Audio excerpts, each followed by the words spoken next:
Então, e como eu falei antes, falar sobre o sangue, sobre o sacrifício de Cristo no Calvário para cada um de nós. Eu quero trazer aqui, começando este vídeo hoje, falando de Apocalipse, capítulo 5, do 6 ao 9, que diz assim: Então vi o Cordeiro, que parecia ter estado morto, de pé, no centro do trono, cercado pelos 4 seres viventes e pelos anciões. Ele tinha 7 chifres, 7 olhos, que são os 7 Espíritos de Deus, enviados a toda a terra. No 7 diz assim: Ele se aproximou e recebeu o livro da mão direita daquele que está sentado no trono. Creio que é o Jesus recebendo o livro de Deus, o ancião de dias, Daniel. Então, ao recebê-lo, os 4 seres viventes e os 24 anciões prostaram-se diante do Cordeiro. Cada um deles tinha uma harpa e taça de ouro cheia de incenso, que são as orações dos santos. 9. E eles cantavam um cântico novo: Tu és digno de receber o livro e de abrir o seu selo, pois foste morto e com teu sangue compraste para Deus homens de todas as tribos, língua, povos e nação. Essa visão é uma visão futurística, porque eu creio que ela é para o futuro ainda. João, ele é claro em dizer que ele foi arrebatado no dia do Senhor. Então é um tempo que ainda está para frente. Nós vamos ver lá em Daniel, capítulo 12, um livro, o qual o anjo vai dizer a Daniel já teve visão das 70 semanas, quer saber daquele último tempo, porque até 69 semanas o ungido seria tirado, e aí Daniel vai ter essa dúvida, ele quer saber o conteúdo daquela última semana que está no livro. Não foi dado esse direito de abrir o livro. E aí o anjo vai dizer, está no capítulo 12 do livro de Daniel. E Daniel, a ele diz assim: vai, Daniel. Então Daniel não coube a ele saber o que estava ali escrito. E agora dá de identificar aqui, porque o Mashiach, que ainda viria, ele ia comprar muita gente de todas as nações, de tribo, línguas. Então precisaria que ele passasse pelo todo o processo que ele passou, que foi a morte e ressurreição. E aí sim, que diz assim, que a parte B do versículo, que tu és digno de receber o livro. Então Jesus é digno de receber o livro. Por quê? E de abrir esse livro, o qual Daniel não foi digno, aí ele não coube falar desse livro, saber o conteúdo. Era só para ele sela. Então, que foi morto, olha aí, foi morto e com teu sangue tu compraste para Deus homens, todas as tribos, línguas, povos e nações. Então a Daniel não era digno, e nenhum homem na terra era digno de abrir aquele livro, mas aquele ungido, o Filho de Deus, é digno de abrir o livro, e ele vai abrir este livro. Esse livro, quando ele vai abrir, o primeiro selo dele é a aparição do anticristo, é o cavaleiro que sai para vencer. Por que eu digo que é o anticristo? Porque Cristo já venceu, então ele agora pode abrir o livro. E quando ele que vai determinar, no tempo determinado, quando o anticristo se manifestar. Porque a partir do momento, com ele que vai dar ordem, porque tudo está sob o domínio e comando dele. E no momento que ele abrir este livro, aí sim, o Cavaleiro Branco tem permissão para começar a sua jornada. Amém? Esse é o entendimento que eu temos aqui, e eu quero agora focar um pouquinho mais no que diz respeito ao sangue, que Jesus é digno, ele nos comprou, Apocalipse diz. E aí Pedro vai também nos trazer grande entendimento a respeito dessa compra, que está aí na carta de 1 Pedro, capítulo 1, verso 19. Pedro vai dizer o seguinte: mas pelo precioso sangue de Cristo, como de um cordeiro sem mancha e sem mácula. Olha aí, Então, nós fomos comprados. 18 vai dizer assim: pois vocês sabem que não foi por meio de coisas perecíveis, como prata, ouro, dinheiro, essas coisas, que fomos comprados. Não, nada da terra aqui pôde nos comprar. Nós fomos redimidos das nossas maneiras vãs de viver, vazia que foi transmitida pelo nosso antepassado, nossos pais, nossa parentela nos transmitiu grandes coisas, transmitiu coisas que não levava a nada, mas pelo sangue precioso, sangue de Cristo. Como é que Deus nos redime? Foi através de um sacrifício. E esse sacrifício foi ali no Calvário. Deus, o nosso Senhor, colocou o homem no mundo. E aí, a partir que ele coloca o homem no mundo, ele coloca tudo na mão do homem e dá autoridade sobre todas as coisas aqui na terra. Mas existia o mal, né? Esse querubim da guarda, o qual se rebelou, levou com ele um terço dos anjos na sua rebelião.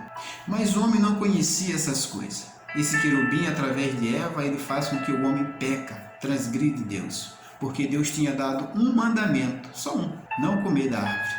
Deus queria um compromisso com o homem. Ele quer um compromisso com nós. E ele dá uma ordenança, não coma da árvore, desse fruto. Mas o homem desobedeceu e comeu. E aí começou todo um processo para redimir o homem. Com essa transgressão, Deus agora vai fazer o primeiro sacrifício em favor de nós. Como que esse sacrifício? Ele vai cobrir o pecado de Adão. E ele faz um sacrifício do animal, a pele. E ele cobre e se aproxima do homem e tira o homem de lá. E aí o pecado ele entra na corrente sanguínea do homem. E o pecado entra no homem e vem de geração em gerações e chega até nós através do DNA. Esse é o pecado original que todos nós temos. E através desse pecado original, todos nós vamos cada dia mais pecando diante de Deus. Porque um abismo gera outro, um pecado vai gerando outro. E aí o homem vai, e quando chega, nós vamos ver lá no Salmo 14, no 53, aonde todos pecaram. Todos pecaram. Paulo também vai dizer que todos pecaram. 53, aonde todos pecaram. Todos pecaram. Paulo também vai dizer que todos pecaram. Então Deus agora vem trazer salvação ao homem, porque o homem pecou. E aí o pecado vem no sangue. Amém? Nós vivemos com esse pecado no sangue. Este pecado que está no nosso sangue, no nosso DNA. Sem derramamento de sangue, não há remissão de pecados. Isso está em Hebreus 9, 22. Sem derramamento de sangue não pode haver remissão de pecados. E aí, como é que agora o homem vai ser redimido dos seus pecados? Que todos pecaram. Não tem nenhum sequer. Todos estão em pecado. Mas aí o Eterno, na sua bondade, no seu amor infinito, na sua misericórdia, ele vem tratando com os homens, são famílias, e aí chega até Abraão. De Abraão passa para Isaac e Jacó, uma promessa. E em Jacó ele cria uma nação. E se passou anos, chega em Moisés. Há uma nação agora grande de homens da promessa. E agora Deus estende e agora Deus traz a lei. E diz aos homens, fala o pecado ao homem e dá 10 mandamentos ao homem. E agora Deus vai tratar com esse homem e Deus vai agora determinar que eles vão fazer sacrifício. Lembra, lá no início Deus fez o sacrifício, o primeiro. Agora Deus vai determinar que esses homens vão fazer o sacrifício em favor do seu pecado. E eles vão precisar de um cordeiro, de um ano. Sacrificado um cordeiro em favor do homem. Então eles tinham que levar aquele cordeiro diante do sacerdote, agarrar na cabeça daquele cordeirinho, ali eles vão confessar todos os seus pecados, e o cordeiro é imolado, e o sangue no propiciatório em favor dos pecados do homem. Então ali, todo ano o homem tinha que fazer esse sacrifício diante do sacerdote. Mas o homem pecador, ele não era perfeito, mas o cordeiro tinha que ser perfeito. Ali o sacerdote ele olhava não para o pecador, ele olhava para o cordeiro. Esse tem que ser perfeito. Não é o pecador. O pecador vai lá confessar e colocar os seus erros, a culpa naquele cordeiro. E o cordeiro que vai levar a culpa, o cordeiro tem que ser perfeito. É uma exigência de Deus, o Eterno. E ali o sacerdote olha. E ali eles passaram por mais de 1000 anos fazendo isso todo ano. Mas, um certo dia, João Batista estava batizando no Rio Jordão.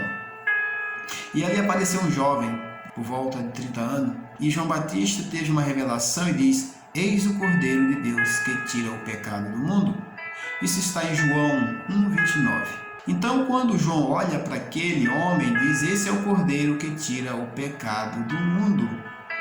Por que João diz isso? Aquele povo já estava na cultura deles. Todo ano eles sacrificaram cordeiro para os seus pecados. Mas agora João, o Batista, olha e diz: esse é o Cordeiro. Esse Cordeiro ele não é o que não vai encobrir pecado, ele tira o pecado do mundo.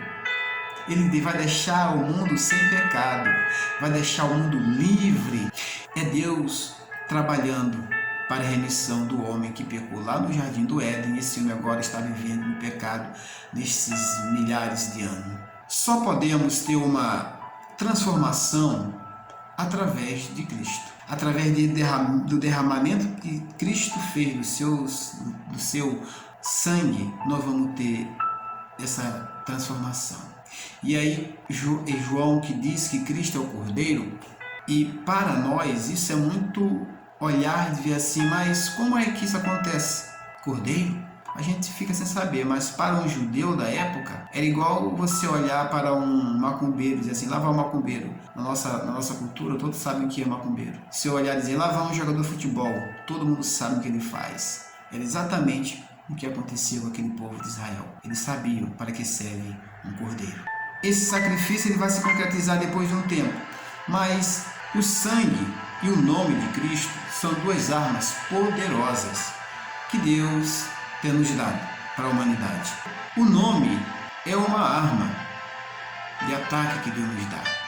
E o sangue é uma arma de defesa que Deus nos dá também.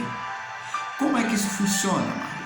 Tu me explica isso, que essa arma de defesa e essa arma de ataque. O nome de Jesus ataca. Como assim? Disse Jesus. Vamos entender o que Jesus falou? Jesus falou: em meu nome enfrenta os demônios. Não é isso? Expulsa demônio? Então o nome é uma arma de você enfrentar o mal. E em meu nome vocês curarão os enfermos. Olha aí. No nome de Jesus nós cura enfermos.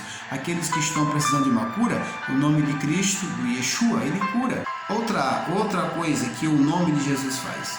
O nome de Jesus, você vá com o nome, você faz e acontece pelo nome. O sangue de Jesus, ele é uma arma de defesa. Nós somos mais que vencedores.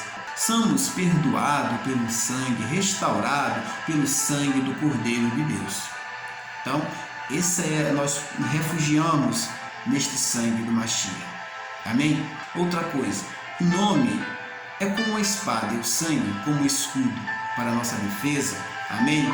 Estamos entendendo como é que as coisas funcionam com o sangue de Cristo. Mas eu quero deixar um lembrete aqui para os amados. O sangue de Jesus, ele funciona para aqueles que recebem Jesus.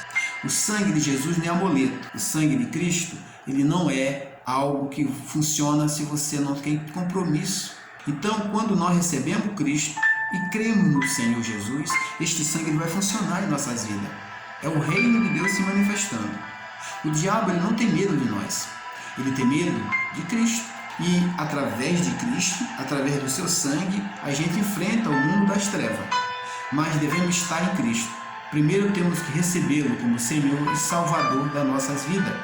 E só assim nós vamos poder enfrentar o inimigo no sangue do Rei da Glória. Só assim nós podemos ter defesa e ter ataque contra o reino das trevas, contra o diabo. Mas precisamos estar no sangue de Jesus Cristo para podermos adentrar e saquear todo o império do mal através do sangue do Cordeiro.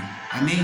Espero que os irmãos tenham compreendido um pouco. Continuaremos falando mais do sangue do nosso Senhor. Porque o sangue do nosso Deus, ele tem o poder do perdão. E esse vai ficar para o próximo vídeo, o poder do perdão. Amém? Glória a Deus, aleluia.